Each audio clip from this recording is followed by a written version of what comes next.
Hey everyone, it's Christian, local Vancouver real estate agent, and for today's video I want to talk to you about the winners and losers of BC's war on Airbnb and short-term rentals. And what I want to do is set a little bit of a context here for you. Of course, we have a housing affordability issue in the Lower Mainland and actually across the country, really. And the government blames short-term rentals, right? The government blames Airbnb. The government blames Verbo. And there's a lot of groups in society, a lot of left-wing groups, online and news media that blame short-term rentals for the housing crisis, for a lack of apartments for people to rent.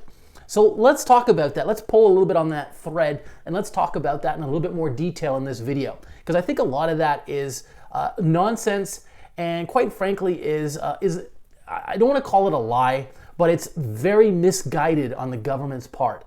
Even if their intentions are right, they're misguided, and I think they're setting up a lot of people for real disappointment here who think that this is going to make a difference, that banning short-term rentals will make any difference at all. So the first thing is very basic question here to ask is how many Airbnbs are out there? In research for this video, I found there would be as little as 5,000 to as many as 18,000 short-term rentals in British Columbia. Now, the government website, if you go on the BC government site, it says 16,000. So let's use their number. 16,000. Okay, great. So we wipe out those 16,000, and are they all going to become long-term rentals?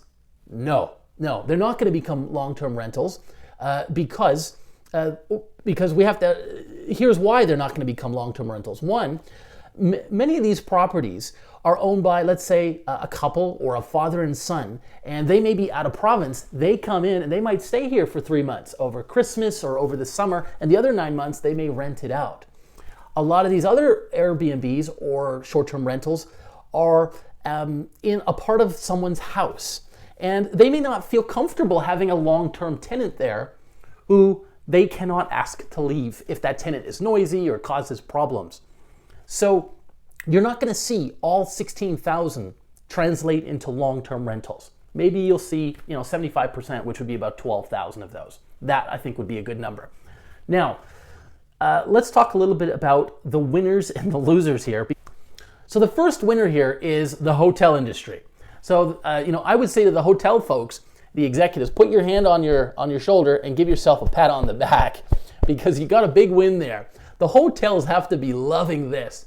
And now, I don't know if they were doing any lobbying behind the scenes of the BC NDP government, but if they were, they did a great job because they've just wiped out 16,000 smaller competitors with one stroke of the pen here from the provincial government.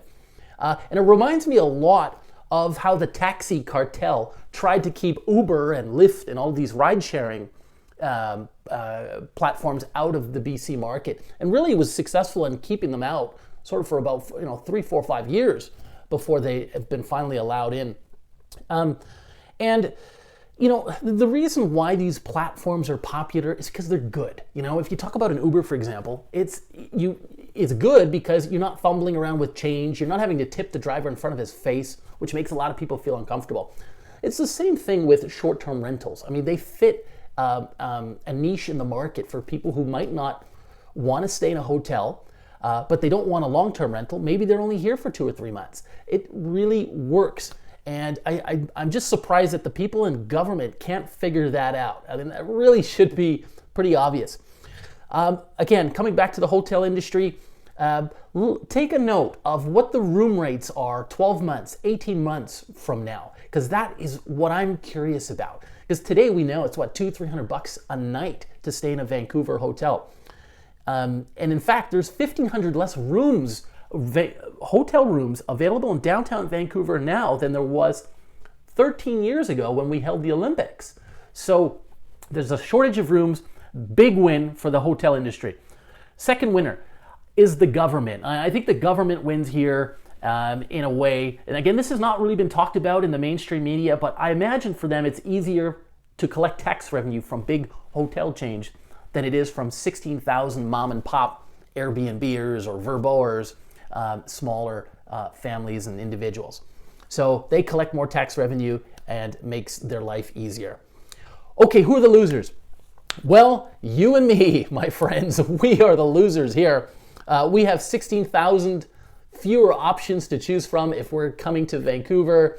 Not just us, but if our friends or family from outside the country or other parts of Canada are coming to visit for 6 weeks or maybe 2 or 3 months, well, now we don't have those options. You have to stay at a hotel. And of course, that might cost you an extra $100 a night or two. So that's really going to hurt. So expect higher hotel prices as we go forward.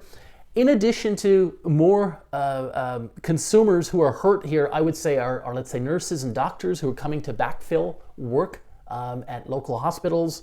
Other losers are going to be the film industry. A lot of films are shot over 6 to 8 week periods. That's going to make it a little bit harder for them to find accommodation for their workers coming up from other parts of North America. People who need medical treatment, someone who's getting cancer treatment, who has to come into Vancouver for 2-3 months. Again, where are you going to stay? I don't know. Now, moving on, more losers. The tourists, obviously, are going to be big losers, and anybody who benefits from tourists coming to Vancouver is not going to be happy with this either, because this means a lot fewer options, obviously, and higher prices, as we've talked about. More losers, mom and pop Airbnbers.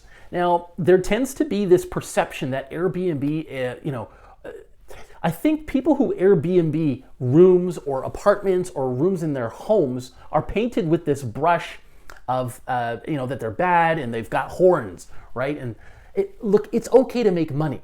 It's a good thing to make money. It's good to be enterprising. And when you provide rooms like that in your home or in a rental condo, for example, you're providing a service. And that person comes to the city, they're going to spend maybe several $1,000s over a week, and local business benefits. And I think that's really been lost here by the provincial government.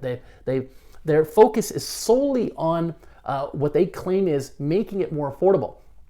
And what they're going to do is they're going to bring maybe 12,000 units back into the market for long-term rent. And that's it.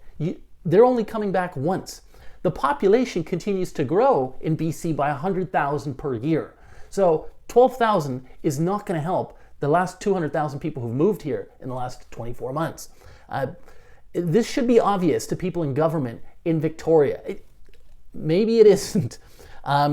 But it's the mom and pops that are hurt. A lot of small-time investors who buy condos or who maybe even rent out a part of their home and now may not be able to do this. This can be a great source of extra income, which can help you shoulder your mortgage, right? Or maybe even provide for your retirement. And there was a story about a woman in Victoria who had bought, I think, an extra place, and this extra income coming from Airbnb was helping to provide for her retirement. Certainly CPP, the $1,200 a month you get there, is not a lot. And we as individuals need to be resourceful and figure out how we can take care of ourselves. And it doesn't help when your provincial government is closing all the doors and barring them shut. So obviously the individual investor is a big loser there as well. And big losers here would be the platforms, Airbnb, Vrbo, and any of these vacation stay homes. Obviously, they're not going to be collecting any revenue from that. But coming back full circle here in this video, I think this is an issue, again, to pay attention to over the next 12 to 24 months. That after Airbnb is sort of wiped out when this legislation is supposed to go into effect, which is next spring, April, May 2024, what difference is it going to make? Keep an eye on it. Do you see a difference in affordability? Do prices come down? Are rents going to come down? I don't think so. I don't think it's going to make a difference in the long run. The real difference is going to come by building and adding more supply. And I think that's where the government has been weakest. We build a lot less homes now than we built in the mid-1970s, if you can believe that. But we'll leave that for another video.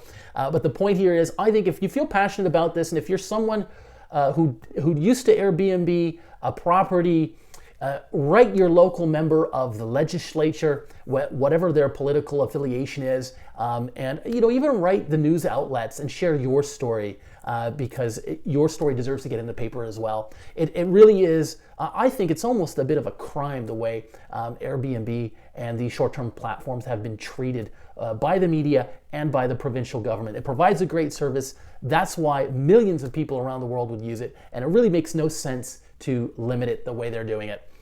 Okay, that's how I feel about it. Thanks for watching the video, and if you've got questions about real estate, etc., feel free to get in contact with us. Our contact info is below. Thanks for watching, and we'll see you next time.